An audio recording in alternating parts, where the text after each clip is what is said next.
So, I just got done reading How to Have Confidence and Power in Dealing with People by Les Giblin.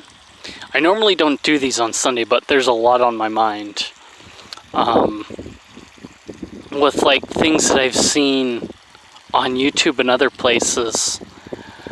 And how in the last couple of chapters in the book, he talks about just that thing that everybody's dealing with.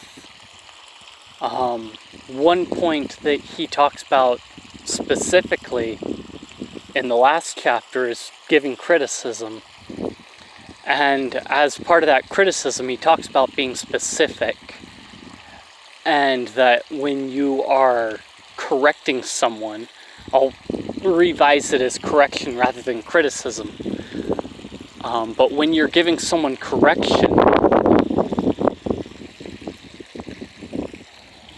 you be very specific about what you are correcting. But earlier on in the book, he also mentions like giving people praise, and that you can praise someone's as a person, like say you're a good person, but really the best praise that does the most good rather than inflates his ego or causes them to feel conceit is to praise something specific about them, like a specific trait, a specific thing that they do. You praise them on something that they do, on a trait that they have, whether they have good teeth, beautiful blue eyes, or whatever. But you're specific with it. And that's something that I've noticed with like something like YouTube, for example. People constantly complain that when they get a strike, YouTube isn't all that specific on what they did wrong or what they could change. They just give them a general thing.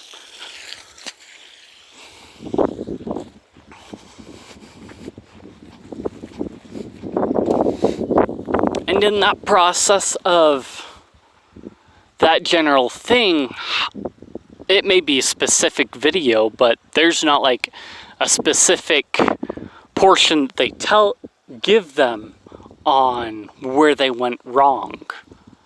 Whereas if they would tell them like, here's what you said or whatever, or here's what you showed that was wrong, then that would be helpful. But then sometimes those things aren't always applied consistently depending on the person. Like one person may get more criticism than another for the same thing, but the ideas that they're conveying in that same manner may be different. And that's what people's biggest problems are, is that when you give a general thing like this contains hate speech in it, but you don't say where or what, or this was harassing a specific group or individual, and you don't say where it happened or what it was, they can only infer what it was and try and make a correction on it. But if you're basing it on an idea that they are conveying, then how are they supposed to know it if you don't tell them that? These are messages that YouTube puts out that are supposedly manually reviewed, but yet they are very general in how they put it out. It's the same thing on like social media posts on like Twitter, where they're not very specific on it. They'll point out the tweet, but they use a broad, defined stroke in order to criticize that one tweet. Instead of like, okay, here's what you did and here's how you can correct it. That's one other point he adds in with the correction, is you don't just tell them what they did wrong, you tell them how they can solve that. And he brings into the point that in an earlier chapter, that when you are trying to correct course or trying to improve things, then the best way you can do that is to involve your other staff in and get their ideas, and then they will add in the physical effort as well, rather than asking just for their physical effort.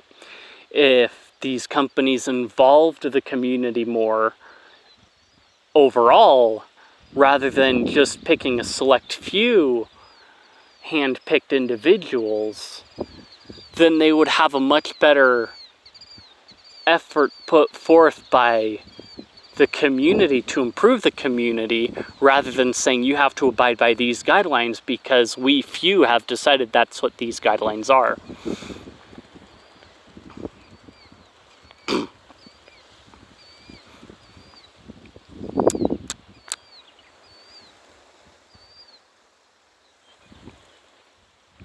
It's kind of the same thing when people say things like systemic racism. All they ever complain about is the systemic racism. They don't give specific events or things like that as to why it's systemically racist. And they don't offer any solutions either. They just complain there's systemic racism and we need to get rid of it, and they don't offer solutions on how to get rid of it to certain problems that are symptoms to that systemic racism. Whereas you get these people that will look at the stats and things and it's like, okay, I think the best way we can improve certain things is if we look back in history, we look at the way things were, and they were better during this time. What did we do then that's different than now? And they can draw solutions from that in order to solve those specific problems that contributes to a problem that people may attribute to systemic racism. And the systemic racism that people talk about may be different in the way that they're applying, but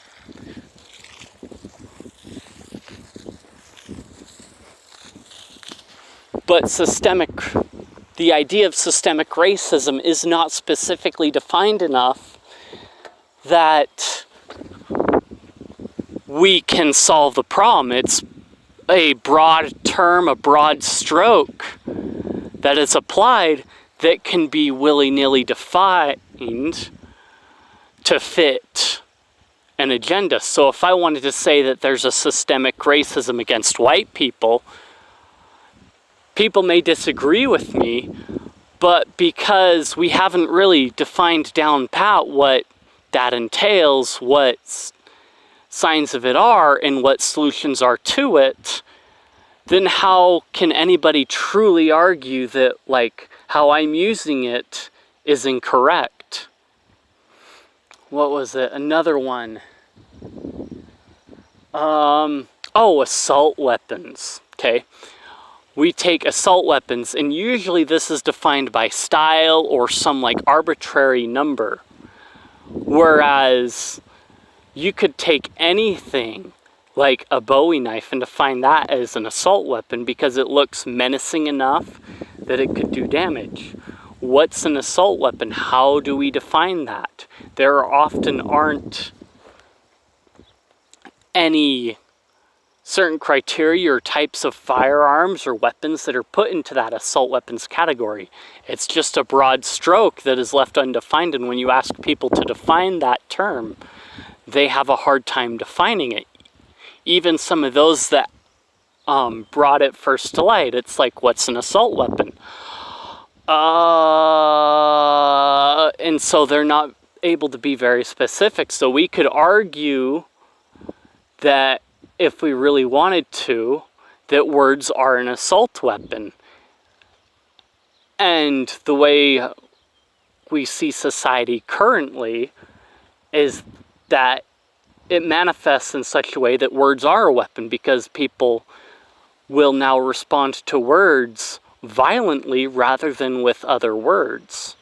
Like, you see somebody that thinks they called them a certain slur, and they will wail on the person physically when they were attacked verbally in their view. And there's no justification for that. So the assault weapon category is another one that is constantly redefined. If you look at places like London, they've gone as far as banning knives now, and they have they've had knife collection bins targeted by thieves and stolen from. So when we define these broad strokes and don't have specifics, then the goalposts can always change. And that's why specifics are important, because not only can it raise a person if we praise them specifically, but we know where the line is on things that we're not supposed to do, and we can contribute even better if we know what the line is. And Les specifies that when you are able to be specific with things and they know what they need to do, people are more willing to abide by that if you are specific with it. There are multiple YouTubers that have gotten these strikes that I've heard. It's like, I don't know what I did wrong. If I knew what I did wrong, I would gladly abide by those rules in order to stay here and spread my message. But since they aren't very specific about it, it's really challenging to abide by those community guidelines. So yeah, when you're specific, you can basically have things cut and dry. There will still be some debate in it, but if you are very specific, there's less debate to worry about. If you use broad, defined terms like hate speech, assault weapons, or things like that, then there's gonna be a larger debate, which we see now.